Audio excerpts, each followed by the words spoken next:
What we already knew, Barry, that the President of the United States has a particular skill set, that he's identified an illness in Western democracies, but he has no cure for it and seems intent on exploiting it.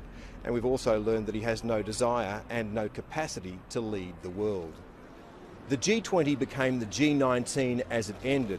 On the Paris Climate Accords, the US was left isolated and friendless.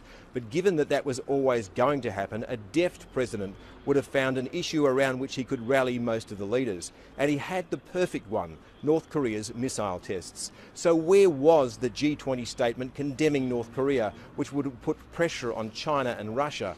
Other leaders expected it. They were prepared to back it, but it never came. There's a tendency among some hopeful souls to confuse the speeches written for Trump with the thoughts of the man himself.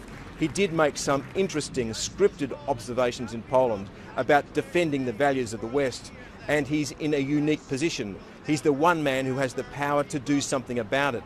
But it's the unscripted Trump that's real, a man who barks out bile in 140 characters, who wastes his precious days as president at war with the West's institutions like the judiciary, independent government agencies and the free press. He was an uneasy, lonely, awkward figure at this gathering, and you got the strong sense that some of the leaders are trying to find the best way to work around him. Donald Trump's a man who craves power because it burnishes his celebrity.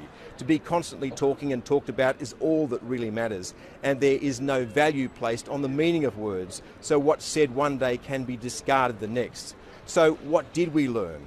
We learned that Donald Trump has pressed fast forward on the decline of the United States as a global leader. He managed to isolate his nation, to confuse and alienate his allies, and to diminish America.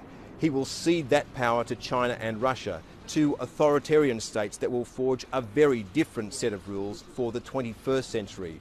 Some will cheer the decline of America, but I think we'll miss it when it's gone.